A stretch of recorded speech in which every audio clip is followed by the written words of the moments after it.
ഇന്ന് ഞാൻ ഉണ്ടാക്കിയിരിക്കുന്ന ഒരു സ്പെഷ്യൽ മോരുകറിയാണ്. ഓണം സ്പെഷ്യൽ മോരുകറി. ഇതിനകത്ത് നമ്മൾ തേങ്ങയൊന്നും അരച്ചിട്ടില്ല. വേറെ 2 സീക്രട്ട് ഇൻഗ്രീഡിയൻസ് ഒക്കെ ചേർത്തിട്ട് നല്ല രുചികരമായിട്ടുള്ളൊരു മോരുകറിയാണ്. വളരെ വേഗത്തിൽ നമുക്ക് ഉണ്ടാക്കാനും പറ്റും. അപ്പോൾ നമുക്ക് ഈ ഒരു മോരുകറി എങ്ങനെയാണ് ഉണ്ടാക്കുന്നതെന്ന് നോക്കിയിട്ട് വരാം. നമ്മുടെ സ്പെഷ്യൽ മോരുകറിക്ക് വേണ്ടിയിട്ട് ഞാൻ ഒരു പച്ച ആപ്പിൾ ഇവിടെ ചെറുതായിട്ട് കട്ട് ചെയ്ത് വെച്ചിട്ടുണ്ട്. അതുപോലെ ഒരു മാങ്ങയും കട്ട് ചെയ്ത് വെച്ചിട്ടുണ്ട്, പഴുത്ത മാങ്ങ. പിന്നെ ഇതിലേക്ക് വേണ്ടത് ചെറിയുള്ളി, ഒരു 3-4 ചെറിയുള്ളി വേണം. പച്ചമുളക് ഒരു 3-4 അരിഞ്ഞ് വെച്ചിട്ടുണ്ട്. കറിവേപ്പില, അതുപോലെ തന്നെ ഒരു ചെറിയ കഷ്ണം ഇഞ്ചി അരിഞ്ഞ് വെച്ചിട്ടുണ്ട്. നമ്മുടെ വറ്റൽമുളക് എടുത്ത് വെച്ചിട്ടുണ്ട്. ഒരു 3 അല്ലി വെളുത്തുള്ളി ഇതുപോലെ അരിഞ്ഞ് വെച്ചിട്ടുണ്ട്. പിന്നെ നമുക്ക് വേണ്ടത്, ഞാൻ മോര് റെഡിയാക്കി വെച്ചിട്ടുണ്ട്. ഇത് വെള്ളം കൂടെ ചേർത്ത് അടിച്ചെടുത്തതാണ്. ഒരു 1.5 ലിറ്ററോളം വരും. ഞാൻ ആദ്യം തന്നെ നമുക്ക് ഈ ഒരു ആപ്പിളിനെ ഒന്ന് വേവിച്ചെടുക്കാനായിട്ട് ഇതുപോലെ ഒരു ചട്ടിയിലോട്ട് ഈ ആപ്പിൾ അങ്ങോട്ട് ഇട്ട് കൊടുക്കാം. നമ്മുടെ മാമ്പഴം നല്ല പഴുത്തതാണ്, അതുകൊണ്ട് ഞാൻ അത് കുറച്ച് ഇതൊന്ന് ഹാഫ് കുക്ക് ചെയ്തതിന് ശേഷമാണ് അത് ഇട്ട് കൊടുക്കാൻ പോകുന്നത്. അപ്പോൾ ഇതിലേക്ക് ആവശ്യത്തിനുള്ള ഉപ്പൊന്ന് ഇട്ട് കൊടുക്കാം. ഇപ്പോൾ ഒരു 1/2 സ്പൂൺ ഉപ്പിട്ടെടുക്കുകയാണ്.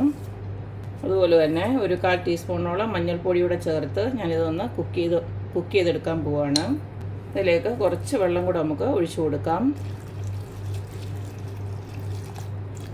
ഇതൊന്ന് വേവാൻ മാത്രമുള്ള വെള്ളം മതി.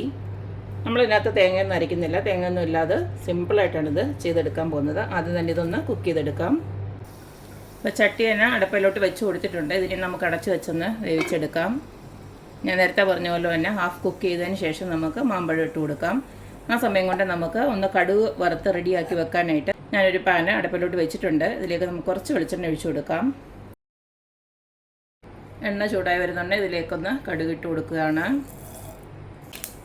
കടുക് പൊട്ടി വരുന്നുണ്ട്. നമുക്ക് ആദ്യം തന്നെ ഉണക്കമുളകും അതുപോലെ തന്നെ ഇഞ്ചിയും വെളുത്തുള്ളിയും എല്ലാം അങ്ങോട്ട് ഇട്ട് കൊടുക്കുകയാണ്.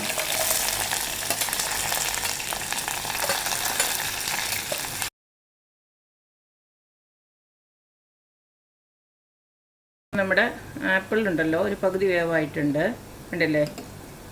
ഇതൊന്ന് നോക്കുമ്പോൾ അറിയാം. വെന്തിട്ടുണ്ട്, നല്ല സോഫ്റ്റ് ആയിട്ടുണ്ട്. ഇനി നമുക്ക് ആ മാമ്പഴം കൂടെ ഇട്ട് കൊടുക്കാം. നമ്മുടെ ഈ കടുക് വറുക്കുന്ന നേരം കൊണ്ട് തന്നെ ഇതും റെഡിയായി കിട്ടും. അപ്പം നമ്മൾ ഈ ഇട്ട് കൊടുത്തതെല്ലാം ഒന്ന് മൂത്ത് വന്നിട്ടുണ്ട്. ഇതിലേക്കുള്ള പൊടികളൊക്കെ ഒന്ന് ഇട്ട് കൊടുക്കാം. ഇതിലേക്ക് കുറച്ച് ജീരകപ്പൊടി ഇടുവാണ്, ഒരു 1/4 ടീസ്പൂണോളം. ഇതിലേക്ക് ഞാൻ കുറച്ച് മഞ്ഞൾപ്പൊടി ഇട്ട് കൊടുക്കുകയാണ്, ഒരു 1/2 സ്പൂണോളം ഇട്ട് കൊടുക്കുന്നുണ്ട്. അടുത്തതിന് ഇതിലേക്ക് ഇട്ട് കൊടുക്കുന്നത് ഉലുവയാണ്. ഉലുവ വറുത്ത് പൊടിച്ചത് ഒരു 1/2 സ്പൂണോളം ഇട്ട് കൊടുക്കുന്നുണ്ട്, 1/2 ടീസ്പൂണാണ്. ഇതിലേക്ക് ഒരു 1/4 സ്പൂണോളം കായപ്പൊടി ഇട്ട് കൊടുക്കുന്നുണ്ട്. അടുത്ത് ഇതിലേക്ക് നിങ്ങൾക്ക് എരിവിന് ആവശ്യമായിട്ടുള്ള മുളക് പൊടി ഞാനിപ്പോൾ 2 സ്പൂണ് ഇട്ട് കൊടുക്കുകയാണ്. കാശ്മീരി ചില്ലിയാണ് ഇട്ട് കൊടുക്കുന്നത്. ഇതെല്ലാം ഒന്ന് മൂത്തതിന് ശേഷം നമുക്ക് സ്റ്റൗ ഓഫ് ചെയ്ത് ഇടാം. കരിഞ്ഞു പോകരുത്. ഞാൻ സ്റ്റൗ ഓഫ് ചെയ്തിട്ടുണ്ട്. അപ്പം നമ്മുടെ ഈ ഇട്ട് കൊടുത്ത ആപ്പിളും അതുപോലെ തന്നെ മാമ്പഴവും നന്നായിട്ട് വെന്ത് വന്നിട്ടുണ്ട്. ഇനി നമുക്ക് അടിച്ചു വെച്ചിരിക്കുന്ന ആ ഒരു മോരുണ്ടല്ലോ അതിനകത്തോട്ടൊന്ന് ഒഴിച്ചു കൊടുക്കാം. ഞാനിപ്പോൾ ആവശ്യത്തിനുള്ള വെള്ളം ഒഴിച്ചു കൊടുത്തിട്ടുണ്ട്.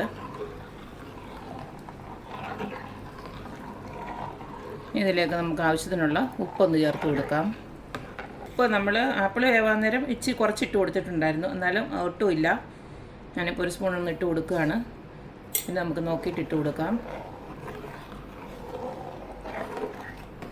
നമ്മുടെ ഈ ഒരു കടുക് വറുത്തത് ഒന്ന് തണുത്തതിന് ശേഷം നമുക്കിതിനകത്തോട്ട് ഇട്ട് കൊടുക്കാം.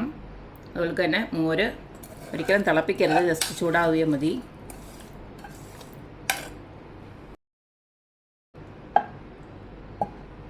കുറച്ച് മോരിനകത്തോട്ട് ഒഴിച്ചു കൊടുത്ത് നമുക്കിതിനകത്തോട്ട് ആ ഒരു ഇതെല്ലാം കൂടെ ചേർത്തിട്ട് അങ്ങോട്ട് ഒഴിച്ചു കൊടുക്കാം. ഈ മോര് നന്നായിട്ടൊന്ന് ചൂടായാൽ മതി, തിളപ്പിക്കണ്ട. തിളപ്പിച്ച് കഴിഞ്ഞാൽ അത് പിരിഞ്ഞു പോകും. നന്നായിട്ടൊന്ന് ചൂടാക്കി എടുത്തില്ലെങ്കിൽ ഇത് ഇരിക്കത്തുമില്ല. അപ്പം നന്നായിട്ടൊന്ന് ആവി പറക്കുന്നിടം വരെ നന്നായിട്ടൊന്ന് ഇളക്കി കൈവിടാതെ ഇളക്കുക. അപ്പോൾ ഇത്രയേ ഉള്ളൂ നമ്മുടെ ഓണം സ്പെഷ്യൽ ആപ്പിളും മാമ്പഴവും ഇട്ടിട്ടുള്ള മോര് കറി ഇവിടെ റെഡി ആയിട്ടുണ്ട്. ഇത് നമുക്ക് ആ ചോറിനകത്ത് ഒഴിക്കുമ്പോൾ ഇതുപോലെ കഷ്ണങ്ങളായിട്ട് ഇങ്ങനെ കിട്ടുമ്പോൾ നല്ല ടേസ്റ്റാണ്. എന്നും പറഞ്ഞ് ഈ മോര് കറിക്ക് അങ്ങ് മധുരമൊന്നും ഇല്ലാതാനും. എന്നാൽ മധുരം ഇഷ്ടമുള്ളവർക്ക് ഇടയ്ക്ക് ആ ഒരു മോര് കറിയിൽ ആ ഒരു മാമ്പഴവും അതുപോലെ തന്നെ ആപ്പിളൊക്കെ കിട്ടുകയും ചെയ്യും. അപ്പോൾ ഈ ഒരു വെറൈറ്റി മോര് കറി എല്ലാവരും ഒന്ന് തയ്യാറാക്കി നോക്കുക. വലിയ പാടൊന്നുമില്ല. ഒരു 10 മിനിറ്റ് കൊണ്ട് തന്നെ നമുക്കിത് ഉണ്ടാക്കിയെടുക്കാൻ പറ്റും. അപ്പോൾ എല്ലാവരും ഇതുപോലെയൊക്കെ ഒന്ന് ഉണ്ടാക്കി നോക്കുക. ഓണമൊക്കെ അടിച്ച് പൊളിക്കുക. അപ്പോൾ എപ്പോഴും പറയുന്ന പോലെ തന്നെ എൻ്റെ റെസിപ്പീസ് ഇഷ്ടമുള്ള എല്ലാവരും please like, share and subscribe. അപ്പോൾ ഇനി ഒരു അടിപൊളി വീഡിയോ ആയിട്ട് വരുന്നവരേക്കും ബൈ.